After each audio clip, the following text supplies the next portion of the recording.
Hey, good morning, everybody. It's Brian. Hope you're doing well today. It's Thursday, the 15th of October.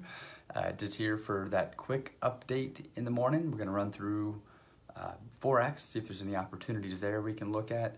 Then we'll talk about the futures market and maybe a little bit of sage advice about what's going on right now. And then we'll just get out of here, let you guys get on with your trading day.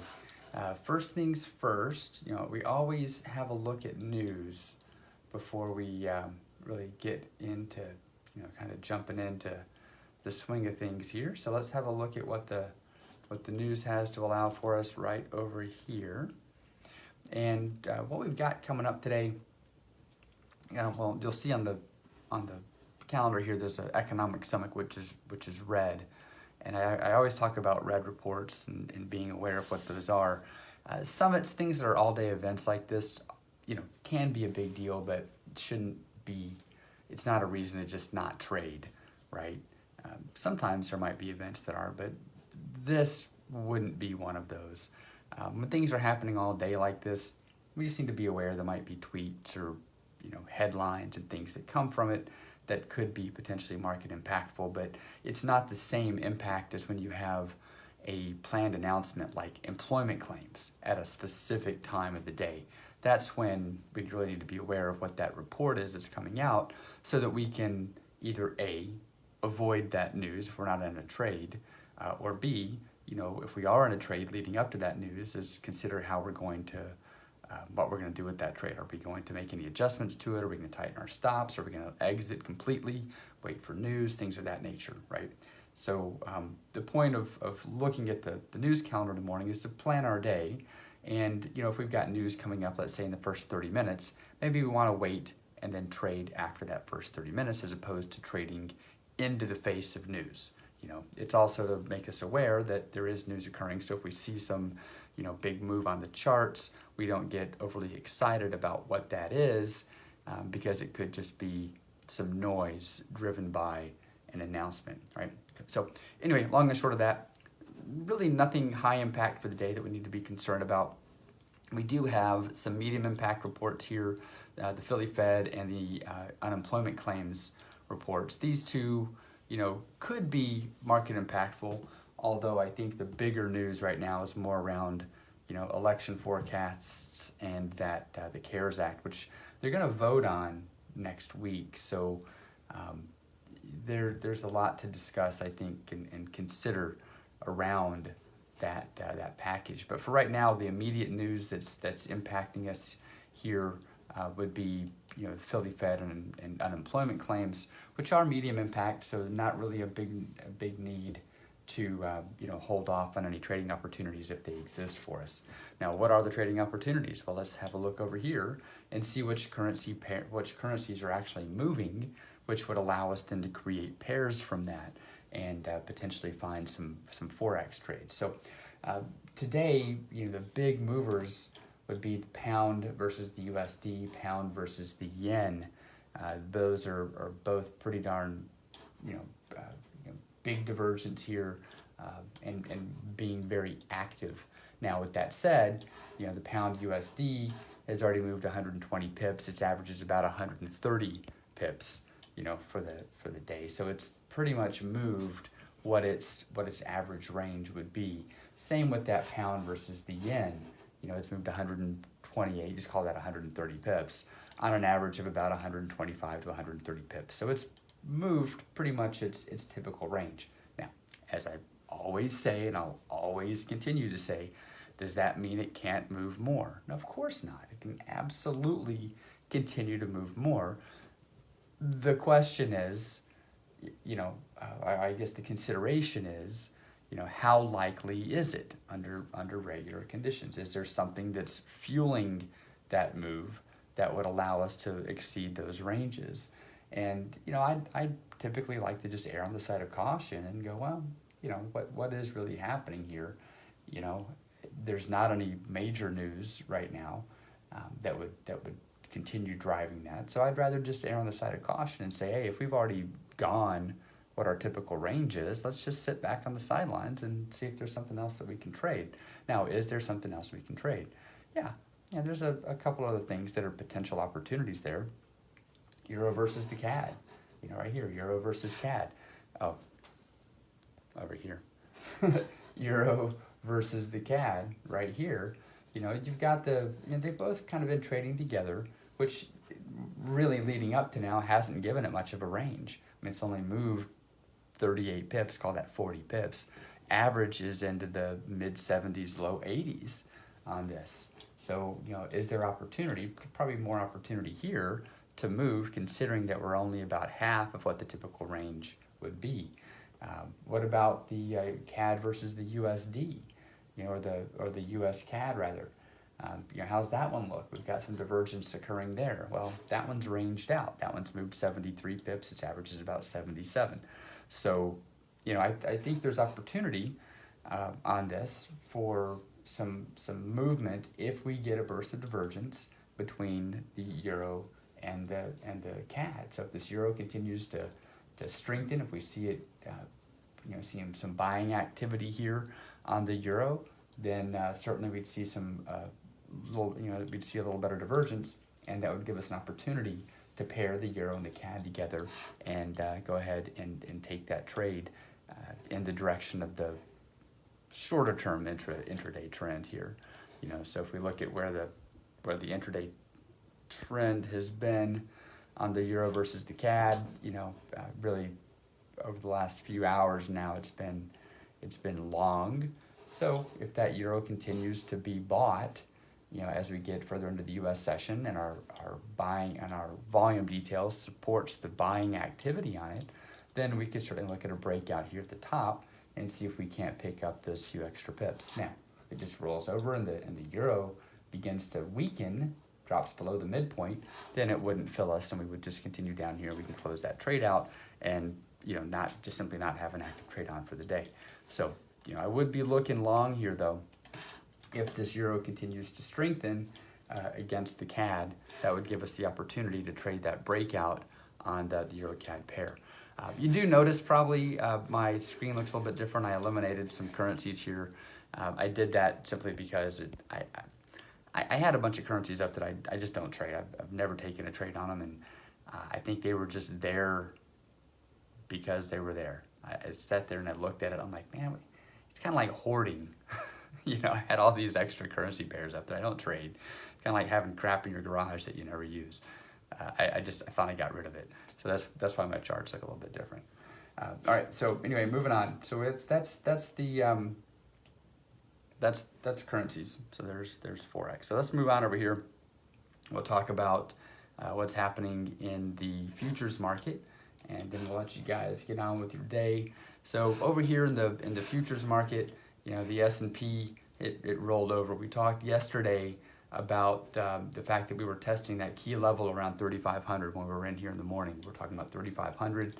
I said, if you're at that point, we were having a long bias. I said, just watch it. If we break below 3,500, especially if we break below 3,490, that could be the point where we begin to roll over.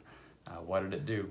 It broke below 3,490, became a big point of resistance for us after it broke it, and it's rolled over, and we now have a mixed bias. So we've got a long bias on the 4 hour, we've got a short bias here on the 30-minute. So that's mixed.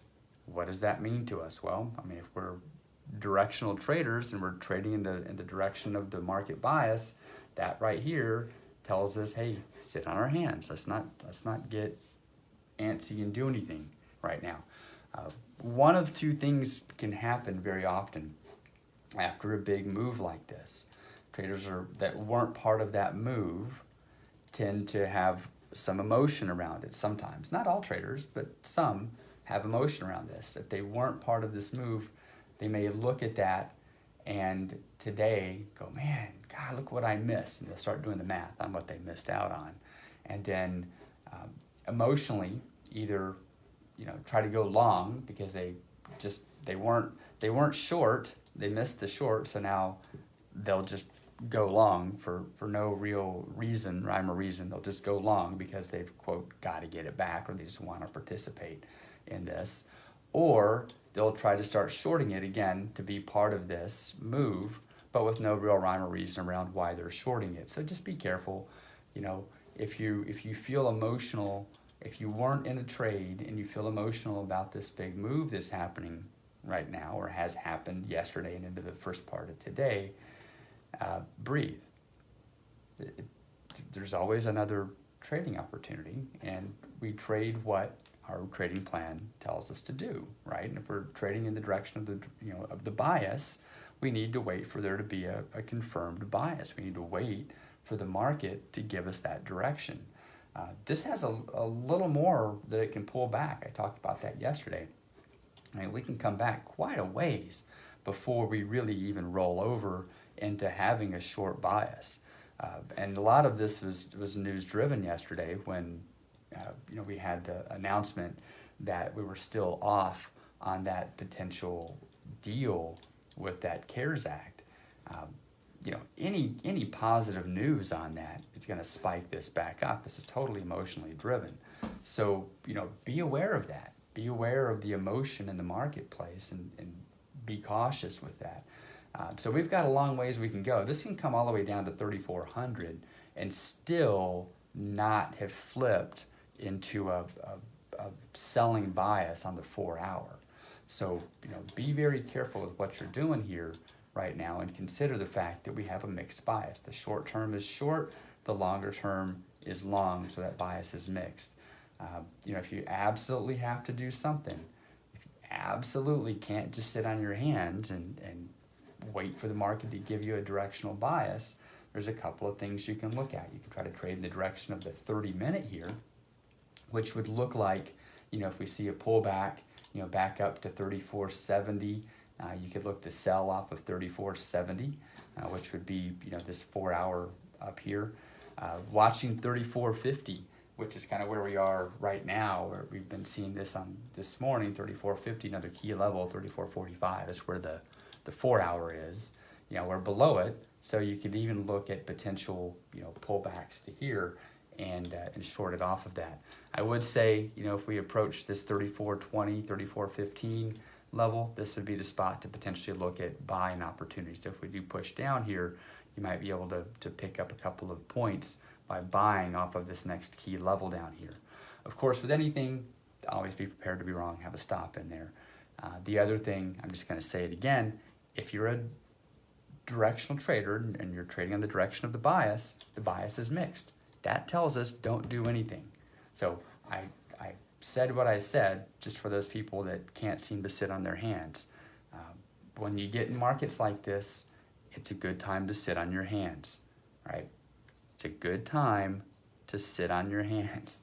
Say that again. It's a good time to sit on your hands. Maybe even just turn the monitors off and walk away if you can't control your emotion, you can't control yourself. You don't have to be in a trade every day, all right? So mixed bias on the S&P, that tells us, wait, don't do anything. Crude has flipped over here on the 30-minute. I kind of thought this would happen yesterday. As I mentioned in the morning, I kind of thought this would happen yesterday. It didn't. Crude pushed up as the S&P fell yesterday, and then now over the course of the evening trading hours, it's pulled on down here. So again, mixed bias. 4 hours long, 30-minute is short on crude. We are coming to a key level though down here. This 38.50 is a big level. It's been very much well respected over here. It was resistance here, support. We'll see if that holds up. This 39.50. If 39.50 holds up for us, we could see this pull back into the long direction. If it closes down below 39.50 though, 39 would be your next move down. So be aware of that. However, again, mixed bias telling us to sit on our hands, right? It's mixed. Be aware of that. Be aware of the mixed up markets and to let the market dictate what it's going to do. Gold here has fully flipped over. We've got a short bias. We talked about that yesterday. Gold is short. We're looking, short on the 4 hour, short on the 30-minute. Man, I have a tough time being short gold in times like this. But if the markets roll over and we start seeing a lot of money coming out of the S&P, we may see and everything else, not just the S&P. It could be S&P, Dow, NASDAQ, all these things are starting to roll over. That could, pull gold down with it. So The bias is short here on gold. So what does that look like for us? Well, the trading opportunities would be a pullback to 1900, selling off of that, or allowing this to pull back on the 30-minute and then trailing our entry at the bottom of those previously closed lower highs, and then letting it break back down in the direction of the current bias, and trading short off of the lower lows. So if this pulls back, we'll be making damn it. I keep talking like I'm in a long trend. If this starts to pull back, we will be making higher lows and higher highs, right? So we'll want to trade off the bottom of that previously closed higher low and let it break back down in the direction of that current market bias. So the gold is the only one that has a confirmed market bias, where the 30-minute and the 4-hour are both in the same direction. So S&P, mixed, crude, mixed, gold, short, right? So either look for pullbacks, 1900, sell off of 1900, which is a key level here. So we could look for a pullback, or we could watch the pullback being, higher lows and higher highs, selling off the bottom of that previously closed higher low. We could also look for breakouts. Although there's not really a key level staring at us, I would say 1890 would be our area down here. If we broke below that, could be a good spot to go short from 1890 on just a short breakout. I would prefer, though, to get in at more of a discount, which would be letting the market pull back and then trading that breakout from there. All right, so that is it. That's everything. I think we've hit it all. The big thing right now, the big takeaway is just don't let the emotion get to you in the market. The markets are going to be crazy. You might even get crazier, especially leading up to the election. So remember, we've got news around the election. We've got news around the CARES Act. We've got a potential vote on that next week. There's going to be news if they suddenly come to an agreement today or tomorrow that could rally the market. Just be aware of all that. It's very emotional. And so take the emotion out, have a plan, and let the plan dictate what you do. And if everything doesn't line up that allows you to take a trade based on that plan, then don't trade. You don't have to trade. There's always another day. There's always maybe a better opportunity, right? Don't go for the, it's all right. Go for the, that's a great opportunity. I'm going to trade that. Everything lined up perfectly, right? So that patient trader is ultimately the more successful trader, right? So I'm going to leave it here. I've talked for 18 minutes. I'll let you guys go on and get on with your lives. Thanks for watching. Have a great day. I guess one last thing. I keep talking about transitions and stuff, and I'm slow to make them happen. But there are some transitions that do need to occur. One being, if you're watching this on YouTube, I don't think anybody really watches these on YouTube. But if you do, I'll probably be taking that down soon. And I'm going to start porting more and more and more of what I do over to Woodford Wealth and part of the Trade Thirsty group. And just be doing more in that platform. Daily updates, all those things will be happening more into that platform as well. So just be aware that that's coming down the line. All right. So anyway, that's it. Have a great day. Talk to you soon.